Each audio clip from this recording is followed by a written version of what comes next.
all-time favorites. And I remember watching him play. Of course, we're talking about Mr. Brian Jozwiak, and there he is, magically has appeared. And Brian, we appreciate you so much. We know you're traveling, hard travel too, 11 hours, I think you said today. We appreciate you taking some time to talk with us just a little bit. Are you kidding me? Talking Mountaineer football and all things about it. I'm happy as punch. I appreciate you guys having me. And yeah, I'm traveling. I'm actually in Princeton right now, finishing up my trip to Morgantown tomorrow. And we're getting set up for some fun stuff here coming up in a couple of weeks. But yeah, hey, I appreciate you guys having me, man. Absolutely. Princeton, you're down in my part of the world. I'm a Southern West Virginia guy. I live in Oak Hill. You'll pass that on your way up here tomorrow. So I'll probably yes, pass sir. you on the road as we go by. So I like it. I'll wave at you. And we're going to talk a little bit about your purpose in Morgantown here in just a moment. We're going to talk about your the fundraising thing that you do, which is absolutely fantastic, off the charts, and just continues to grow and grow and grow and grow. And it's a huge event now up in Morgantown. We're going to talk about that here in just a little bit. First, we want to talk about you. And, everybody, you ended up at WVU somehow. And being the type of player you were, as good as you were, as big as you were, I know people were trying to get you. How did you end up at WVU? You sent me that list of questions the other day, and I was looking through, and of course you get a chance to reflect on some interesting, there's moments in life that change your stars. Those times that come about that push you in certain directions. And I always wanted to play football. My football introduction, and I'm from Catonsville, which is just a suburb of Baltimore, Maryland. And, I grew up, my dad was a competitor. He taught us how to compete. And there was always a winner and always a loser, and losing sucks and winning's fun.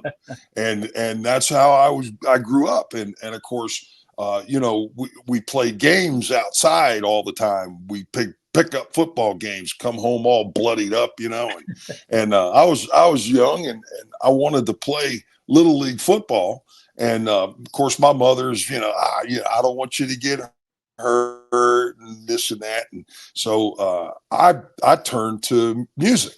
I started playing an instrument in 5th grade, saxophone. And actually by 9th grade was an all-state saxophone player. Never played organized football. And I was pretty good. And I actually had a tryout with the Peabody Conservatory in Baltimore, which is the music conservatory. And I missed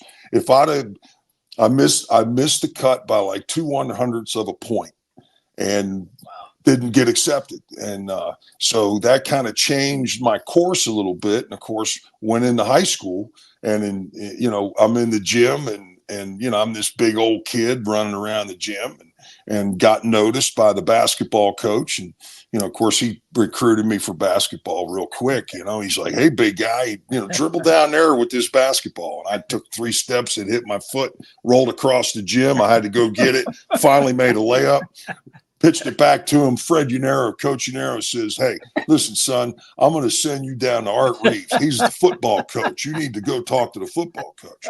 So I went down, honest to God, I went down and talked to Art Reeves. He goes, hey, big guy, you ever play football? I said, nah, just in the street. He goes, you should play for us. I said, well, let me go ask my mom. So I go home, I ask my folks, and they're like, hey, yeah, go ahead. Let's go. You're in 10th grade. It's time. So I started playing, and I loved it. And of course, it was conflicting now with the band schedule.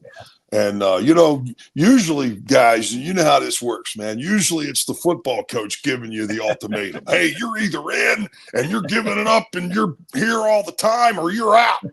Well, this time it was the band director talking to me going, hey, this football thing's really messing with your band. So either you're in or you're out. And I said, yeah, I'm out. Here, I like hitting people better than I like blowing on this mouthpiece. You know what I'm saying? So I started playing football. And like I said, I started playing in 10th grade. So I was as raw as it could be. And in a couple of years' time, developed into a pretty decent football player, and started getting noticed. Well, I mean, I'm 6'5.5" out there, 275 pounds and running around pretty good. And honestly, I was blessed because there was a Mount St. Joe, which was a private school locally, always got recruited hard. And of course, back then, you didn't have the technology. So the recruiting was done, physical presence. They showed up, and them guys would go to that school to recruit his players. And he'd always say, "Hey, you got to go look at this big kid at Catonsville High School. He's a raw, talented kid, got a lot of work to do. He's, not real strong. But you know what? He could be a diamond in the rough." And he started steering guys, and he steered Bob Simmons. Remember Bob Simmons? Oh, Bobby Simmons was the guy that recruited me, and among many. I mean, I took my official visits, fellas, to Wake Forest, North Carolina, Nebraska, Maryland, West Virginia, and Bob Simmons was recruiting me, and I went out for my visit. Which I think West Virginia was my fourth visit. And I went out for my visit and absolutely fell in love with everything about West Virginia, from the topography to the people that I got to interact with, to a brand new facility. And most importantly was the sit down that my folks and I had with Coach Nealon in his office, and got the layout of the landscape that he was about to lay in place. And I wanted to be a part of that. And I signed, while I was there, back then you could sign a letter of intent, and then there was a national signing day where you would sign your national letter of intent. Well, I signed a letter of intent to go to WVU, and went home and was invited to take a trip out to Nebraska. And at the time, that was Tom Osborne's program. They had one of the best strength coaches in America in Boyd Epley. And I went out there and saw that, and came back, and man, I was psyched. I was like, man, Nebraska. I mean, they just came off a national championship, and but there was this calling inside of me. WVU was just there, and I came back, and my dad was driving me back from the airport, and I said, "Dad," I said, "Can you take me back to WVU?" This was Sunday. He goes, "Man, I got to take off." I said, "Please take off, take me back. I got to go back." So he took off work. We drove out to West Virginia and looked around again. My gut was just right there. Went home. We had a great conversation. I wanted my parents to be able to see me play. It was close enough that we could do that. And later that week, there's a knock at my door, and it was Coach Nealon, Bob Simmons, and Donnie Young. And they stepped in the door, and they had two big paper bags full of fresh Polish kielbasa. And the smell of kielbasa filled my living room, and my old man said, "You're going to WVU, kid." And of course, I mean, I was almost at West Point. I had all my stuff there, had my appointments, and I was going through the final physical. And the major told me I had to get to 256, and at the time I was like 300 pounds. Wow. And I said, "Nah, I can't do that. I'm gonna play college football." So there was those moments, man, those moments that turn and change your path. And that's how I ended up at West Virginia. And I just a beautiful thing. I wouldn't have traded that decision for anything. Coach Nealon, obviously they had the right recruiting strategy with the kielbasa, that's for sure. I got to ask you this. This wasn't on the list, I don't think, but I didn't know you were playing a soccer. I remember the fingerings and all that, but it would take me a little time to reinvent the embouchure in my mouth to be able to, blow that reed like that. So, nah, I'm good. I'll listen to it. I was hoping so much you did, and you had one with you. We were going to have something special tonight. Nah, that's that ain't happening. That ain't happening. Well, maybe we can get you to sing here in a little bit. We'll try that. You know, on my show, when you're going to get put on the spot with something, either some kind of crazy question or something. So you better not let me see a saxophone laying behind you anywhere. So, Joe's, we both know Jeff Moores, the very talented graphic artist. And I just love this print. I love this print. It's still available. In fact, promoting this show, we promoted it. You can buy it. And I love it because he came up with this idea. You got a goalpost with players in one hand and you got players in the other hand. And it's just a beautiful print. And we encourage you the website is Find Harry. And if you go on Facebook, you'll see the QR code. You can go right to it and buy it. And you can have that print yourself. It fits. Yeah. It just fits you perfectly. I tell you, it's beautiful. Yeah. When Jeff called and asked if he could do that, man, I was just humbled. Obviously, I mean, I got Christmas ornaments one year and gave them out to people. Man, I mean, that's just so cool. Hey, it's like imitations. When somebody does an imitation, I think that's one of the highest regards of respect. And to get a caricature done like that, it's pretty cool. Pretty cool. So I said yes, and I love it. Can't wait to get on there and get mine, and we'll get Joe's. We'll get you to autograph it for me. How about that? Absolutely. Always angling for something here. You were part of Coach Nealon's early recruiting and establishing the program and that sort of thing. And Frank and I and other folks on the program, we've talked a lot about Nealon laying the foundation and for great things to come. And you were a part of that early recruiting.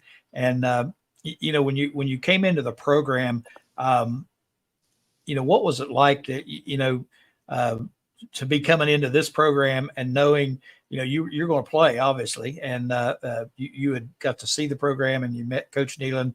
But what was it like when you came into the program and some of your more memorable experiences early on with Coach Nealon? Man, how much time we got? No, hey, seriously, I remember so vividly arriving at Towers as a freshman, getting dropped off for camp. And it's just the freshmen. And we're going to go 3 days of just the freshmen. And of course, the coaches, everybody's, they were putting their arms around you and loving you and hugging you, and everybody's this and that.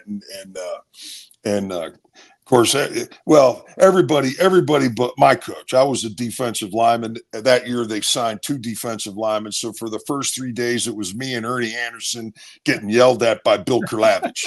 And of course, we know Bill's got a vocabulary that consists of about 4 words. Okay. And one of them he can use as an expletive, an adjective, an adverb, an adverbs. Guy's unbelievable. And of course, we beat the hell out of each other for 3 days. And then the upperclassmen showed up. Now, of course, this was Coach Nealon's, technically it would have been the second year.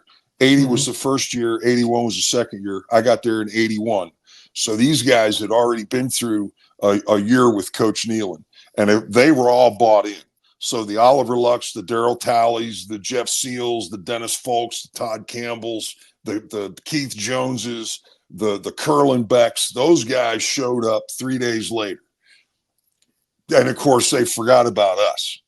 We were just meat. Okay. In the first few days, I wanted to quit so bad I couldn't even see straight. My body hurt, my brain hurt, everything hurt. I was miserable. I was tired. I hadn't had it.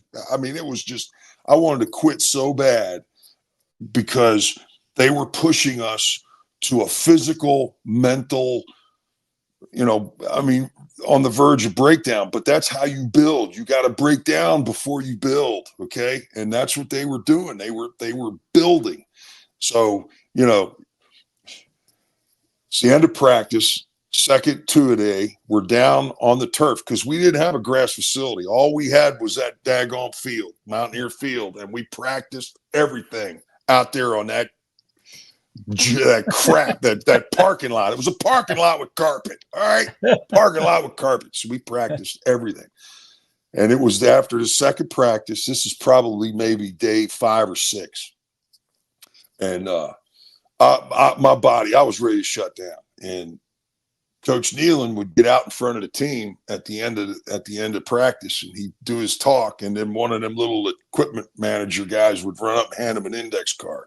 And on that index card were violations. Violations. You didn't do this. You didn't do this. You missed that. You didn't weigh in. And anybody that had a violation had to run extra. Well, this fat kid from Catonsville didn't want to run extra ever.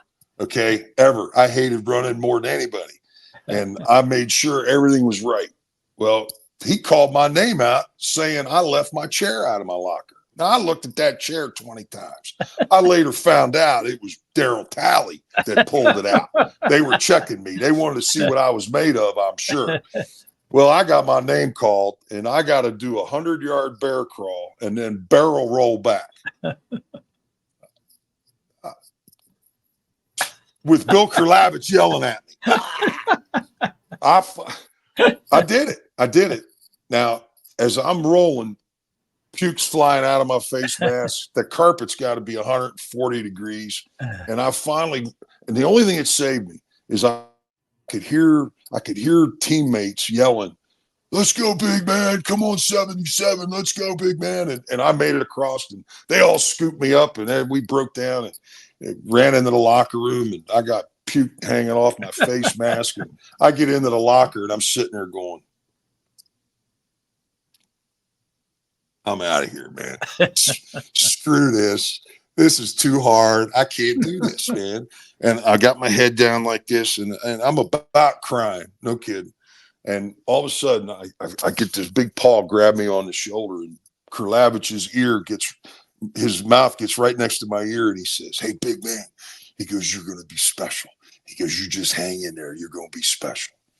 And he walked away, and I was like, damn, that was, but screw that. I'm still going to quit. So I went back to my dorm. I didn't even go to dinner. I went back to the dorm. I called my house. Dad, man, hey, I need you to come get me. He's like, What? I'm gonna quit. You ain't gonna quit. You can't come back here. I've already turned your room into an office.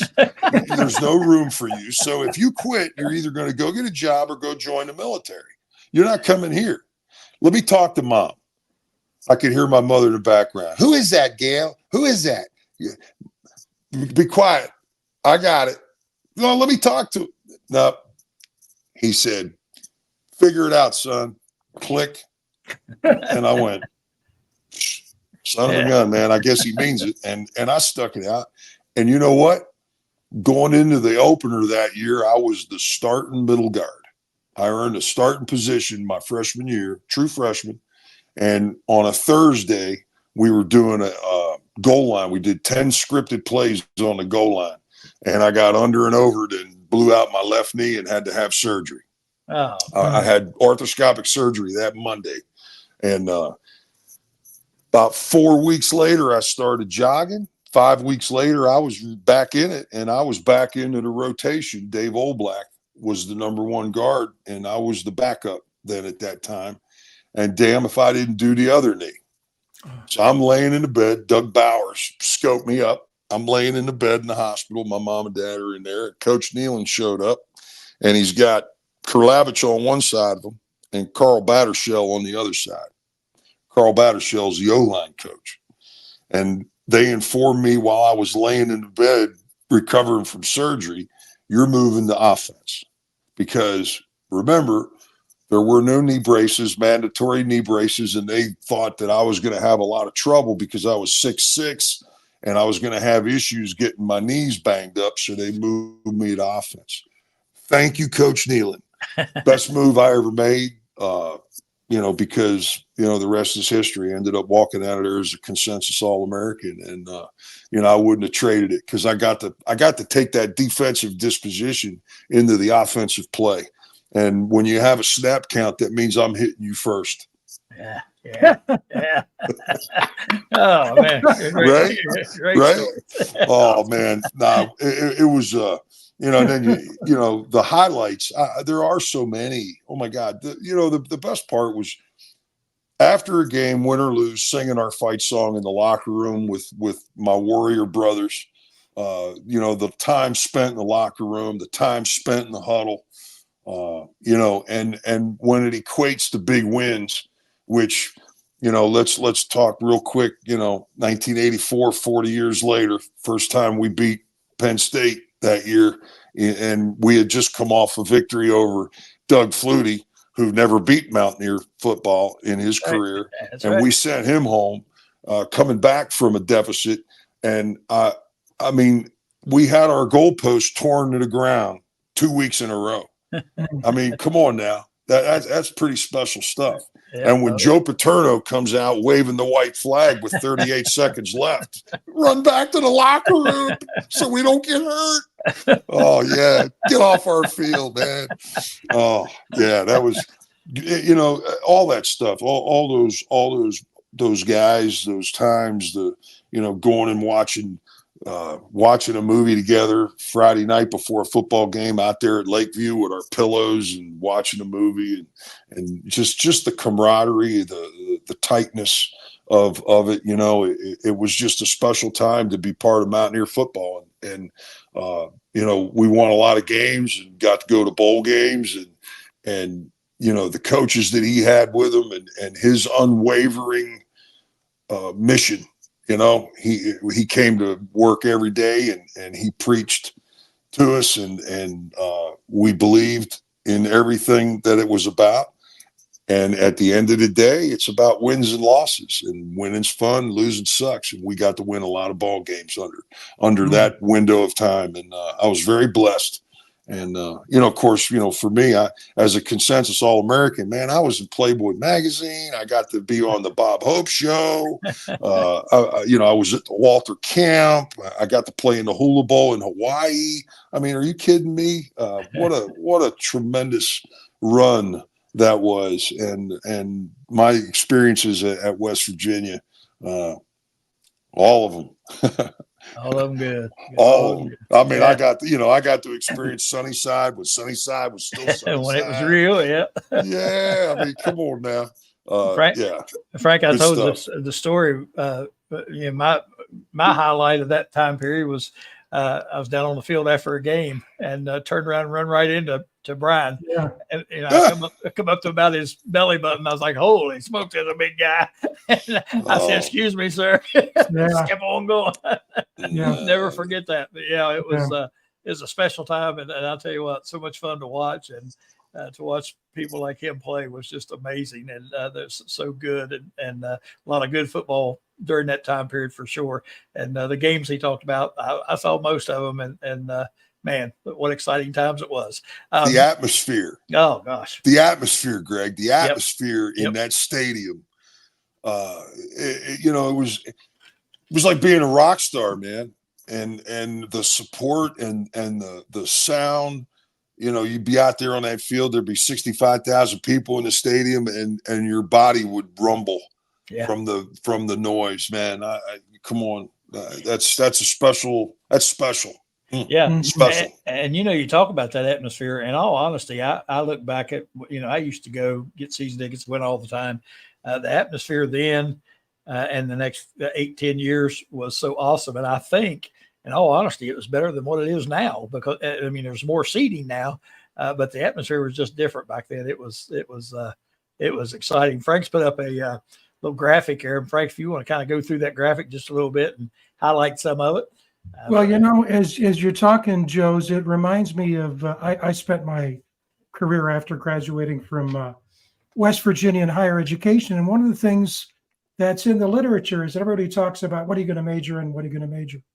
But what graduates say years later when they're asked, what was college about? It's those experiences you talked about, the out of class, the in your case, the off the field, the camaraderie, what you learned. And, the thing that struck me about your teams, and we had Steve Newberry on last week, and your years overlapped a bit. was Yes. not only were you guys blue collar, everything that we hope for with the term West Virginia Mountaineer. But if you look in that upper left-hand corner, you guys won 9-3, 9-3, 8-4, 7-3-1 with huge wins. That Oklahoma win in '82 that no one thought. And you're you're right. You were there. Everybody talks about that big win over Penn State for good reason, but that win over Boston College, what a win that was. It's just, this is, you look at this chart, it's just phenomenal. And then being picked in first round, after you graduated, being inducted in the Sports Hall of Fame, the Legend Society, all the things that you've accomplished. And I know you've said this before, and I think it's a real testimony to you, is that even after all these years, people still stop you. They remember. We certainly remember just a tremendous legacy. And I don't think it's hyperbolic, Greg, to say that to this day, this guy right here, Brian Jozwiak, is one of the most popular Mountaineers ever. Yeah, no question about that. And I'll tell you what, and you can see why. I mean, you sit and talk to him like on a stage like this, and getting to meet him in person down in Charleston at Tex Williams' event.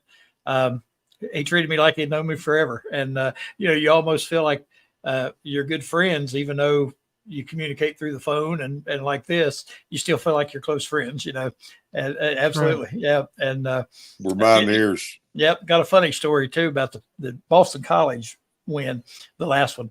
I wasn't there. I was actually coaching high school football at the time as an assistant coach. We were playing down in Montgomery at West Virginia Tech Field. The other assistant coach and I were the ones that had the season tickets and went to every game. Well, they moved our game for some reason that year to a Saturday. So we had to play up on West Virginia Tech's field on Saturday. So I'm on the headsets. My other assistant's up in the booth. He's giving me play-by-play breakdowns of the Mountaineer games while our game's going on. And I'm over there. Yeah. Head coach like, what are you all doing? He said, y'all listening to that damn game, aren't you? And I was like, yeah, afraid so. Honestly though, Greg, that was one of the things that Coach Nealon used to talk to us about all the time. There's people all over this state, all over this country, overseas, and serving in the military, and they're listening to you on the radio right now, man. Yep. This is for them. That's right. Yeah, and that's that's right. That's something that he was adamant about, grassroots in this state. I can remember getting in a little bus and going all over the place and meeting people and talking Mountaineer football and getting people excited about what we're going to do and what we've done. And you look at Mountaineer football, I mean, we're one of the most winningest programs in the country, man. This is real stuff. Yep. And we get overlooked and we get, nudged to the side. And we don't get the respect sometimes that we deserve. But you know what? We go out and we earn our respect where it's earned on the field. Yeah. All right. That's where we earn it. Yeah. He mentioned, he mentioned back to that same story, the people listening down there that day, whenever something, when somebody would sack Flutie or we started making our comeback, people in the stands were cheering as the game was being played out on the radio. Isn't that something? Everybody was listening. Yeah. I love it. Yeah. Hey, you two guys, I have no idea why Joey Foster, who's the executive producer of our network, and of course, you know him very well, Brian, but he says, who was the 20th president of WVU? He says, I bet you Brian knows. Who? What? The 20th president of WVU. The 20th president? I'll say. Here's the answer. Neil Gotta Bucklew. Be D. Bucklew. No. Oh, Neil Bucklew? Yeah. What? Oh, yeah. Is there a connection there between you and Bucklew? I don't understand why Joey's asking. I don't know, man. Maybe. I know is this. You got to remember something, man. All right, you talked about the experiences, college and what I mean. My major was like eligibility. You know what I mean? I change majors like the wind. Okay. So most of them people in the academia probably don't really like me a whole lot. Until I came back. When I got released in Kansas City after 3 seasons and my football career was over, you know, I had to go back to school. And the first guy I called when I got cut was Coach Nealon. Before I called my wife, before I called my parents, I called Coach Nealon and said, hey, man, I got released. What do I do? And he goes, get your ass back here to Morgantown, finish your degree. And of course, I came back with a much different attitude, took 41 hours in 2 semesters, made the dean's list, and walked out with my degree. And you know what? All that playing career and all that stuff that happened 40 years ago is all wonderful. And I appreciate people remembering, you know, what that was all about. But, you know, I just retired from a 32-year teaching and coaching career.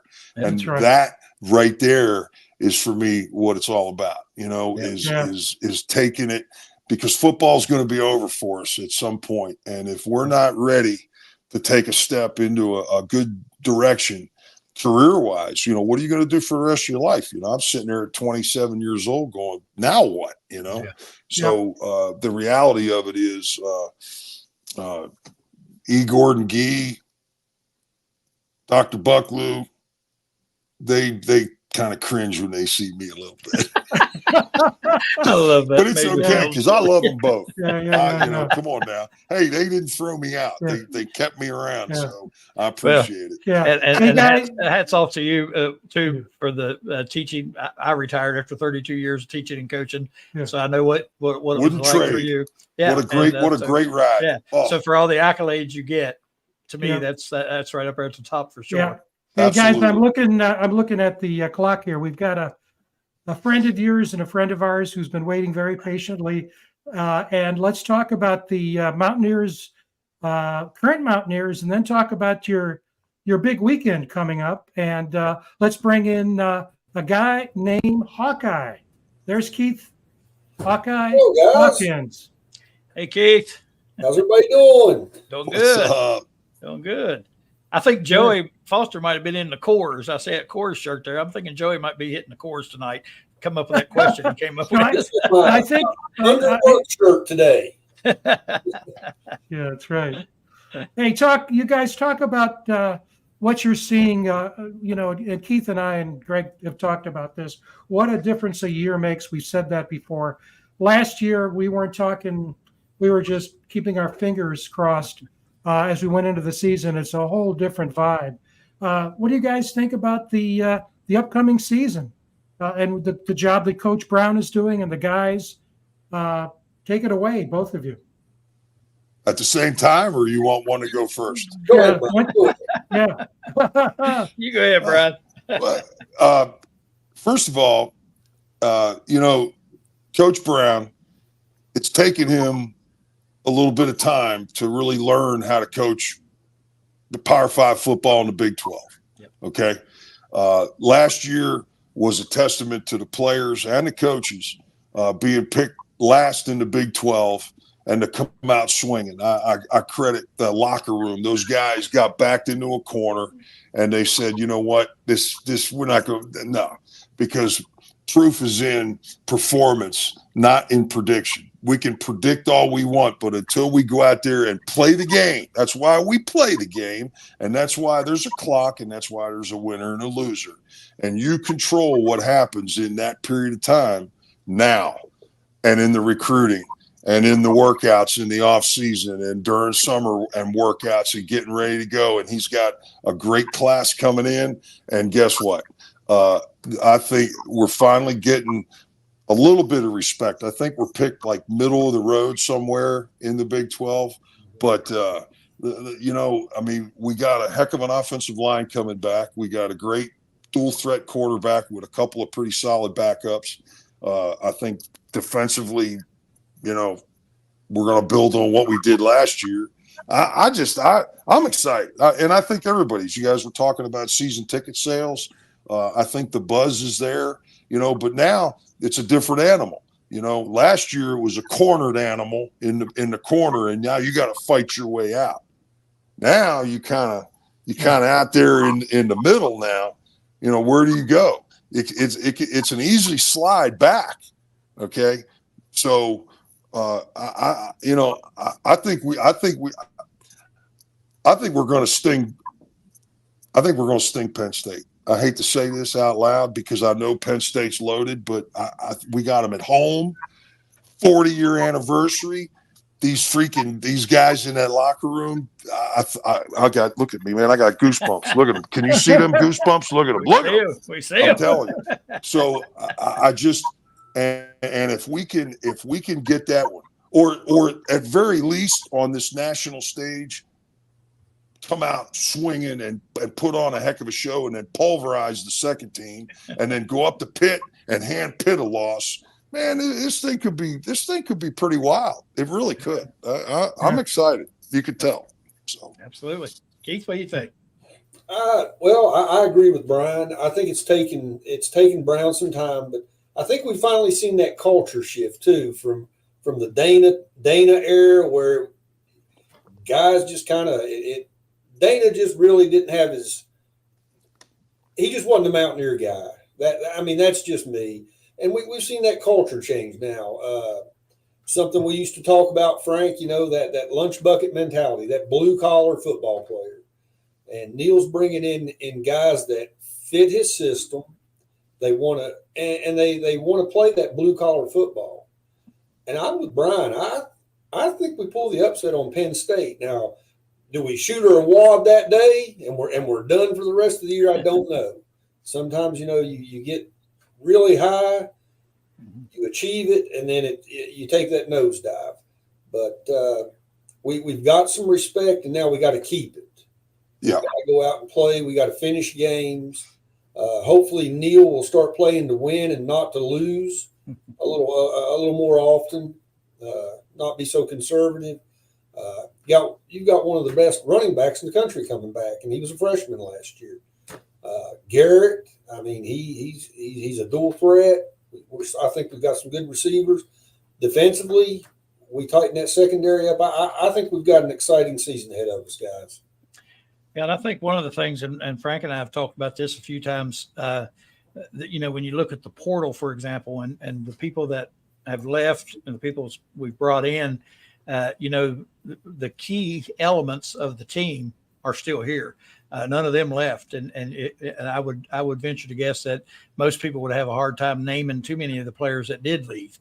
And no knock on them, but it's not players that we thought of highly. Maybe one, and I think that's part of the culture. And I think these guys that they're staying here because they want to be here. And I think as this NIL thing gets ironed out and all this money situation gets ironed out, and they get it on a level playing field. I think his ability to bring in the type of players we need is just going to get better and better and better. I think he's proven that this year. He in the past, some of the people you bring in, you're like, he's bringing in a lot of Bowling Green guys and those players on that lower level. But now you see him, we need some help at defensive back. Well, suddenly we signed 2 or 3 defensive backs from the Big Ten and some other schools. And I think he's got that portal figured out. And I think with this NIL thing, hopefully leveling out, I think things are trending in the right direction. I think we're going to beat Penn State too. I think if we don't, it's not the end of the world, and we've still got a lot to play for. Even if we don't beat them at the beginning, I think we are going to beat them myself. But if we don't, I think we still got a nice season in front of us. Yeah, I agree. You mentioned something about the recruiting. And using the portal and bringing in players that we don't have time to develop. Right. We have to put somebody in there that can compete at that level very quickly if we're using the portal. All right. We recruit freshmen to build, but a portal's got to be used like you said. You got to at very least it's got to be a lateral transfer. Right. We can't bring some kid. Yeah, he was a great D2, 3, whatever player, but man, we're talking Power 5 football now. Yep. So we don't have time to do that. But that's the growth that we've seen in Neil Brown. I give him a lot of credit. He is a heck of a self-evaluator. He is constantly self-evaluating himself. And he brought in. We got now a general manager. We got people that understand excuse me for saying it, but the pro football model, which is what we're dealing with now. Okay. Yep. And you know what? Hey, thank Country Roads Trust too.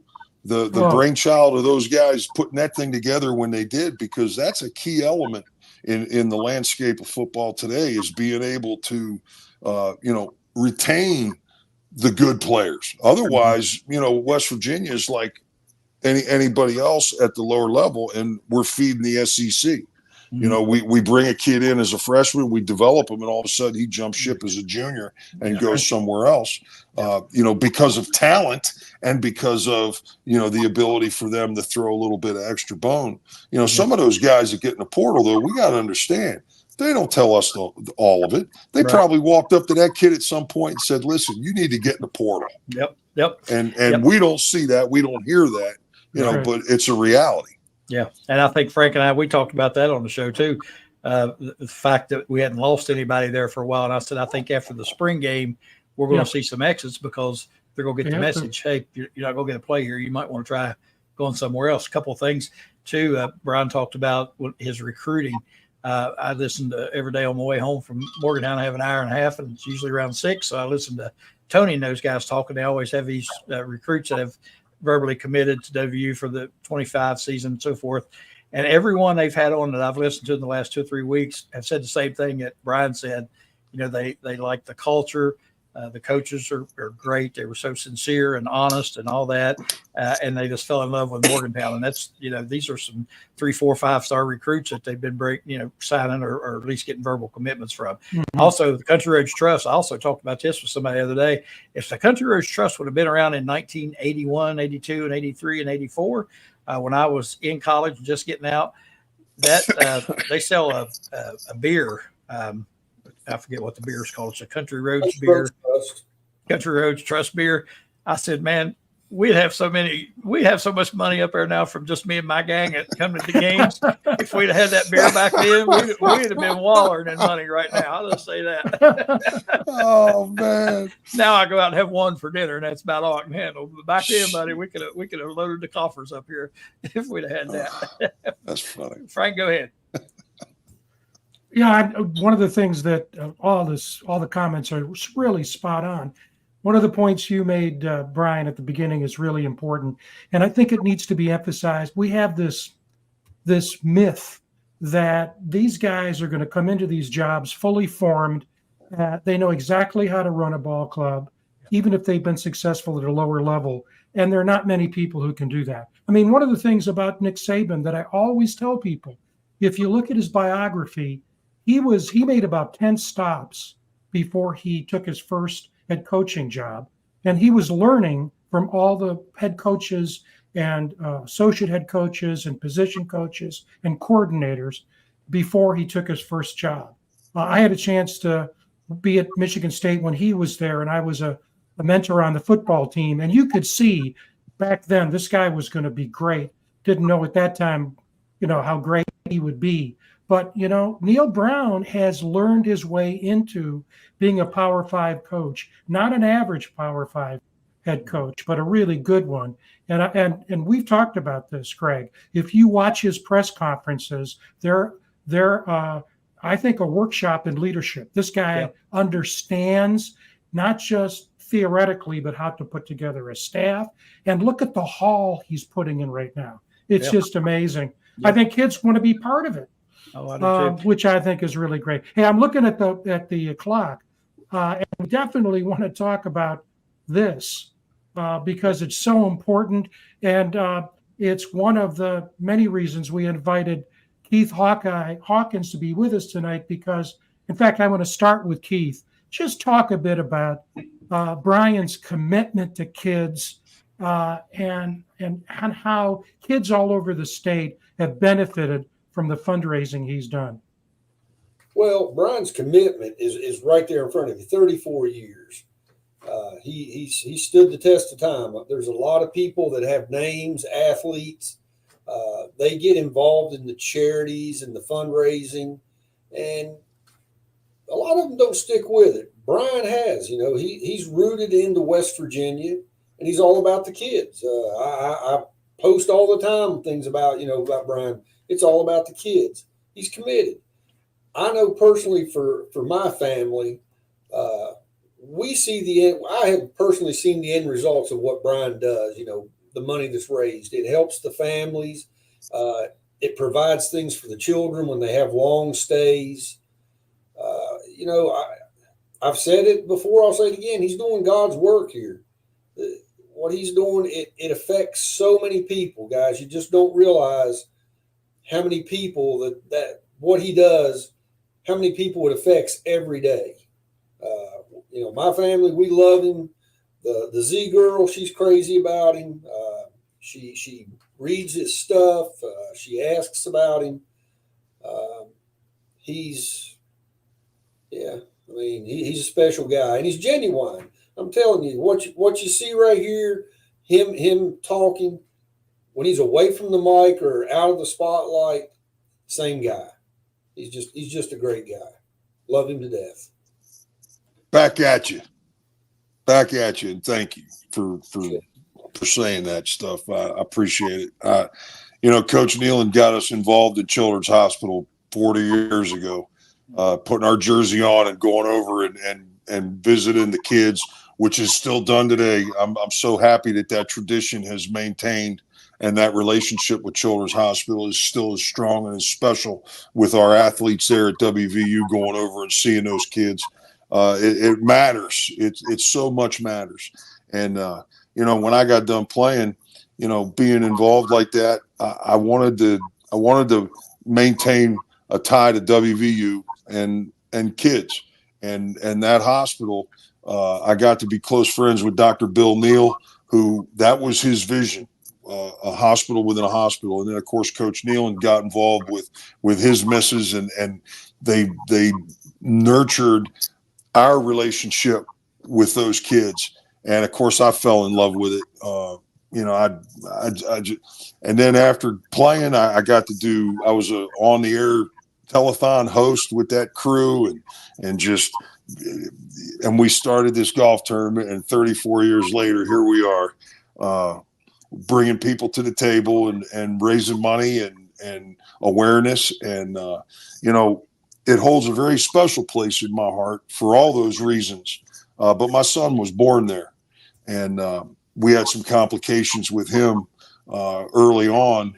He developed RSV, which is a respiratory virus. And now all of a sudden, we're parents of a child in Children's Hospital.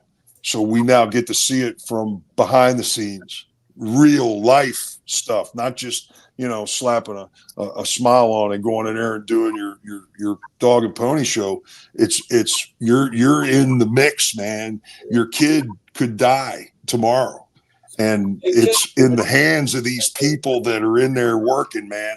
And those people and I'm talking the doctors, the nurses, the janitors, the people everybody that works inside that 10-story frame are there for them kids, man. And that is so special to have a place like that in Morgantown, West Virginia. And I can't tell you how humble and appreciative I am of my relationship with that place. And it will always be a very special place to me.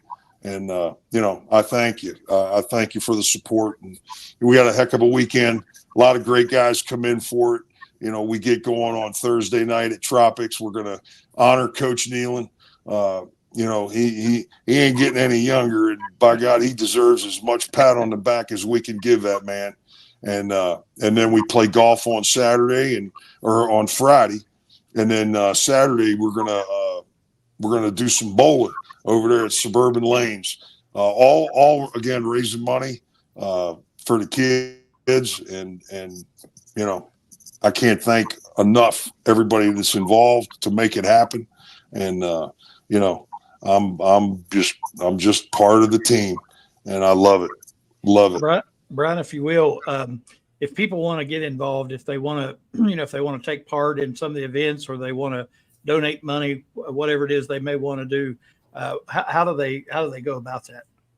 I can tell you right now, as of today, our golf tournament is officially full. The Good. Thursday night, we're selling tickets at the door.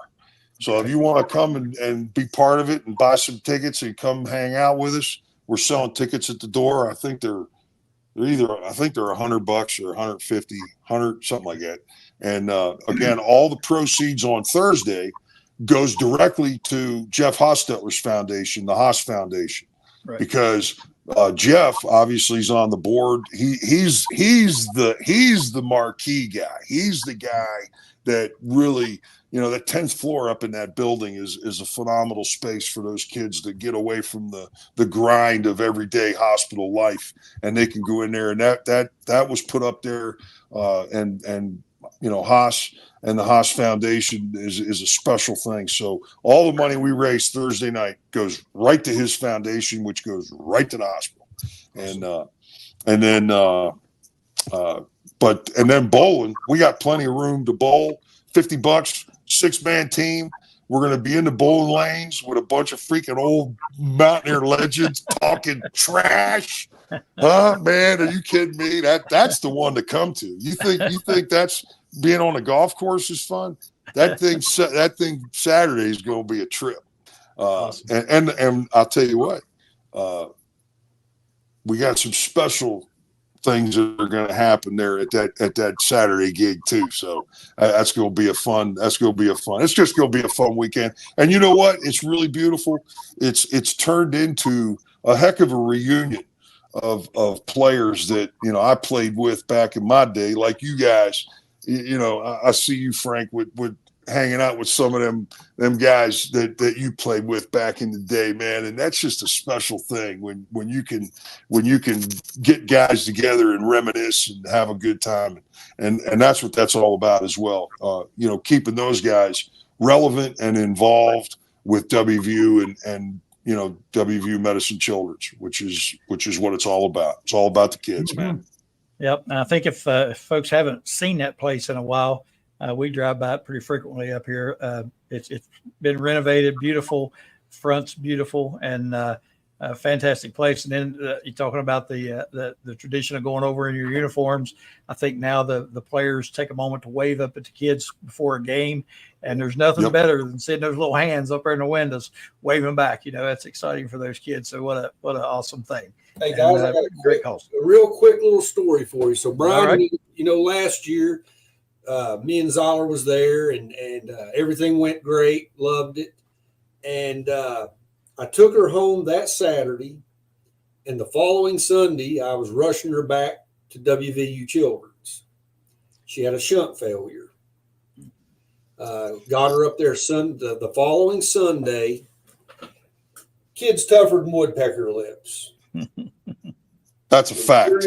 We get her into the ER, and she's carrying on, throwing up, like you did the 100-yard barrel roll. If she'd had a helmet on, it would have been coming out the ears. She can't keep nothing down. But all she's talking about the whole time these docs are poking and prodding and doing all this work on her was Brian Jozwiak, what a weekend she had, and how that money that you raised was going to come to that hospital for those kids. Awesome. God's honest truth, true story. The kid was going through hell and was make me cry. Advocating. Make me cry. Man, for you. You know what? Hey, well, that kid's special. I'm just that soul came right off the gold runway, man. That she's a phenomenal, and like you said, harder than woodpecker lips. That's a testament. It's true. I mean, Z Girls, she's phenomenal, man. She's phenomenal. Awesome. I know we lost a real special one this year with the passing of Dale Wolfley. Wolfman was involved heavily with the golf tournament. He's going to be missed this year, and I know he was. Him and Z had a special bond, and I'm happy to pick up where he left off. That's a fact. So you give her a big squeeze for me, will you? All right. Thank you. Yeah. Awesome. Yeah. I appreciate it. And that is what it's all about. I maintain a relationship with a family today that this gal I would go visit. She had leukemia, and they had given her months back then, and she's got kids and grandkids now and been in remission for many, many years. But she was my go-to when I needed my strength. You know, that was one of the things, and I need to say that's one of the reasons why Coach Nealon got us going and seeing them kids and being part of it. I can't tell you how many times out on a football field when you're out there running and sweating and feeling bad about it, he'd say, think about that kid that's up there going through what they're going through, and you're running a couple of 40s. You better suck it up, buttercup, you know, because, again, that's what it's all about, man. Them kids are you know, some of them are fighting for their life as we speak. And sure, you know, gotta have the facility for them, gotta have the people that care enough to give them a fighting chance. And that's what we have there in Morgantown. Yeah. And I think most folks, you know someone or like Keith himself has been involved with having a child at that place. And we all know folks that have had their kids there, people that we're kin to and that sort of thing. And what a fantastic place. And, you know, hats off to you and everybody that does the job to keep it going and make it special like it is, because it is a special place and much needed. And, you know, Brian, I know that has to make doing these things, even though it's fun, still it just has to keep you revived and energetic, just knowing what that money's going for and who it's going to help. That's got to be a great feeling. Yep. Absolutely. It's why we do it. It's why we do it. Yeah. Absolutely. Yep. Good stuff. And the dates were on there. I think, Frank, you want to put that up one more time and sure, so everybody can see it again, just to make sure everybody gets a look. And yep. There it is. Okay. July 11th, 12th, and 13th. She got the roast of Coach Nealon, or the Legacy Experience, Don Nealon's roast on Thursday. Then the golf tournament coming up on Friday. Then they're going to go do some bowling on Saturday. Suburban Lanes. It's a full weekend, man. Great I'm getting old. I'm gonna have to pace myself.